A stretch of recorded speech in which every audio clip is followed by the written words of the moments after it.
Holy shit! 2021 Model S Plaid. These had an MSRP of around $130,000 when they first came out. Used value is now around $60,000 to $80,000. And the wild thing is how much power this thing puts down. 1,020 horsepower, 1,050 pound-feet of torque. It's tri-motor, so you have two motors in the back, one motor in the front for, of course, all-wheel drive. It's got a 100 kilowatt-hour battery, and it's rated to 396 miles of range. 0 to 60 in 2.1 seconds, and quarter mile in 9.4. It weighs in at 4,800 pounds, which is kind of funny that this is actually lighter than the new M5. This is a full EV. It's kind of wild. We've got multi-link in the rear as well as in the front. You don't see that too often. And we've got these aftermarket wheels wrapped in PS4S rubber with a 295 section width and a square setup. And it's also slightly lowered compared to stock. But other than that, bone stock. I love this metallic paint. Coming into the interior, we of course have the yoke. Very polarizing, but I think they know what they're doing. They got you to talk about it. Owner optioned this with white interior, looks very sharp. The Model S looks a lot better on the outside, also on the inside compared to the Model 3. Much more premium place to be. Got this carbon fiber. Very simple, minimalist interior, although the yoke is going to be the most polarizing part. I like to gangsta lean when I do all my car reviews, as you guys have seen from my previous videos, and now I gotta drive at 9 and 3 like some kind of Neanderthal. I go here to various settings. We're gonna start in standard, suspension. We start in comfort. Ride height is set to low.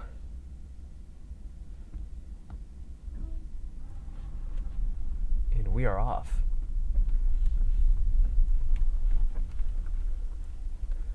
In complete silence. Kinda eerie.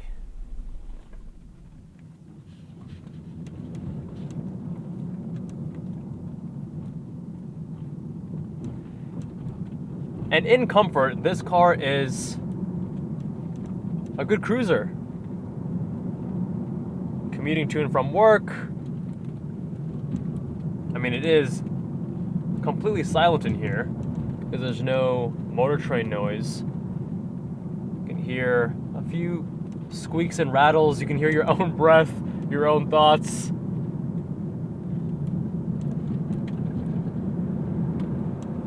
I'm not even half throttle and this thing is already quick. Oh, Jesus. Should get this to sport mode. Not sport mode, sport suspension. We're in plaid for acceleration. Let's go heavy with the steering.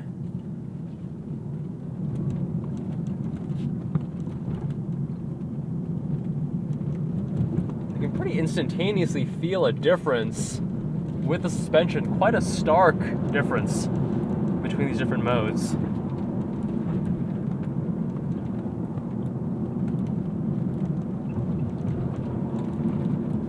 Dude, this thing is a rocket.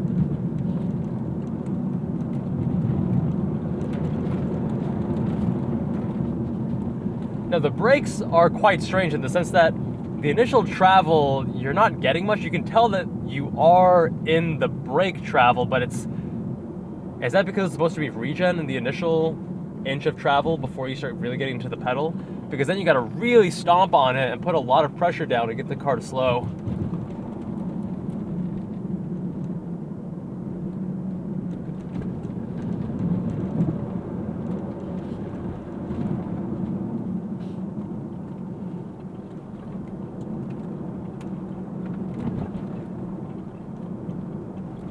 Let's try changing the steering to light. How does that feel?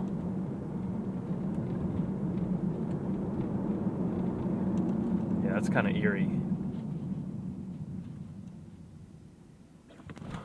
Holy shit! Oh my god. That is wild.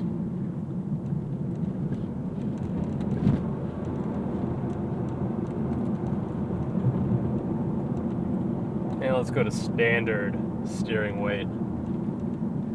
For this thing weighing almost 5,000 pounds, it can definitely boogie, and that's because with EVs, the center of gravity is so low. And you can see the philosophy of a car in its makers.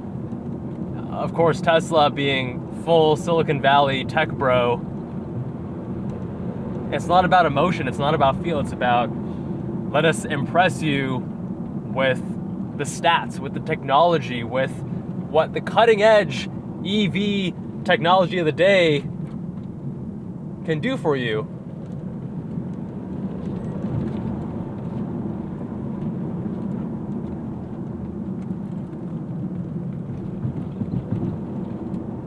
See how it handles these lower speed corners.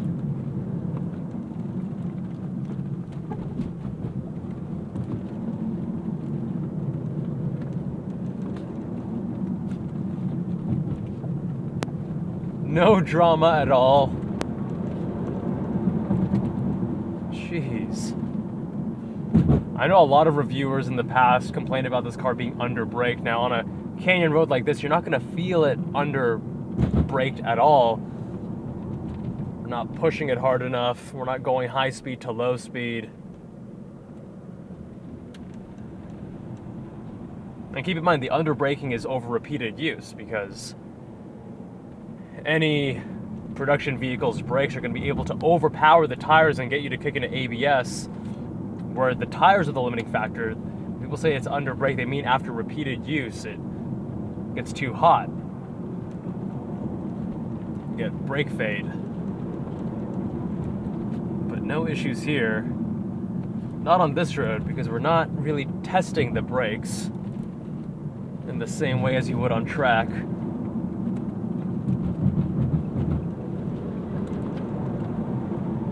I do not like the brake pedal the way it feels, because of that initial travel to then you need to overcome that, then get into this higher pressure bitey zone. It makes me have to think about it, and when I'm driving, I don't want to have to think about the inputs. They should all feel more or less natural and one-to-one.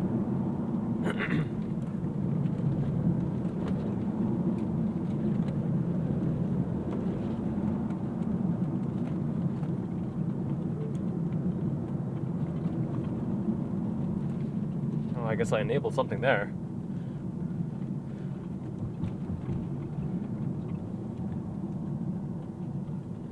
Gonna go with the firmest settings with the suspension. It does a decent job. I mean, it's not the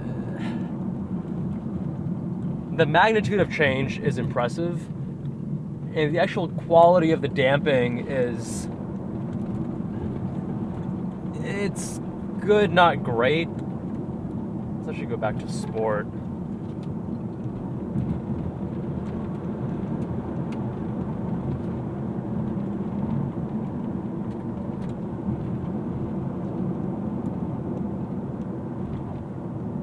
And the eeriness of just mobbing these canyon roads in complete silence. We're not going to do all that launch mode and stuff.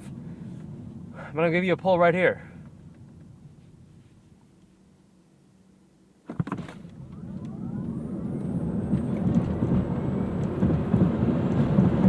Jeez, man.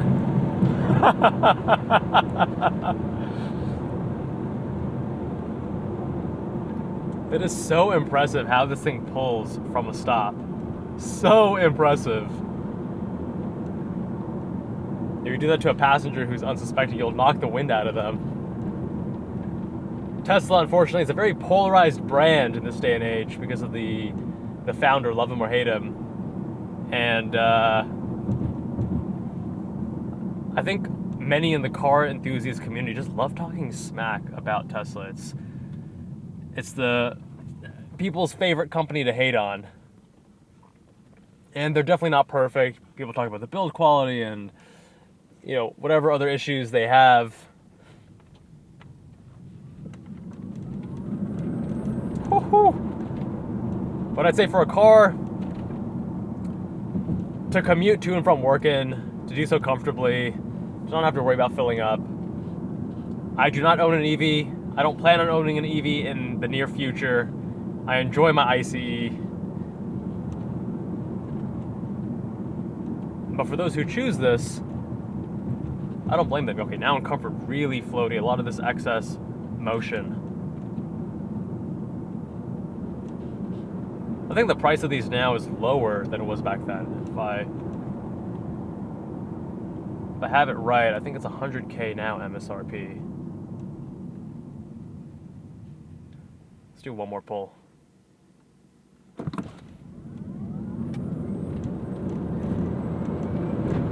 Jeez, man. And doing that in complete silence is so jarring because I'm used to, you know, hitting red line and the sound crescendoing and so much more drama. But this is just peaceful, quiet.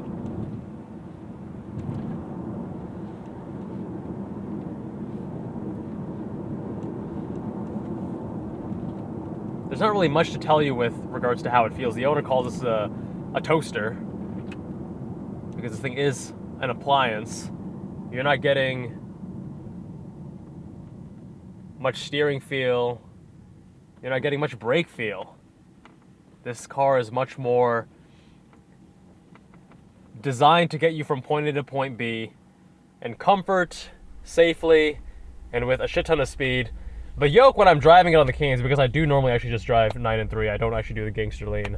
That was just a joke. I don't really mind it, although I would imagine that if you're doing 3-point turns and such and parking in tight spaces, that maybe it would become an issue. I know that some Teslas have a variable ratio. The way that it handles its weight is impressive, and when you're going so fast, trying to slow the thing down, it can feel a little bit unnerving because the brakes don't quite inspire confidence. But I mean, for a canyon road, this thing is a rocket. Suspension is probably the weakest point, I'd say, but even still, it is very much a rocket, and for canyon roads, gives you plenty of performance. I found that standard steering felt the best. Heavy sometimes had this weird unnatural weighting that wasn't consistent. Standard feels the best. Light, it's just unnecessarily light for a car like this, a large, hefty car like this. I respect the car for what they created. It's not my favorite kind of vehicle to drive, especially on a canyon road. But my friends, let me know what you think with a comment down below. Big thanks to the owner, Hugh, for letting me review his Tesla Model S Plaid. Big thanks to Fenton's son from the Zyger YouTube channel for making this review possible. And if you want your car reviewed, visit us on jabalandcars.com. Fill out the form on the homepage, and I'll see you all in the next one. Much love, my friends.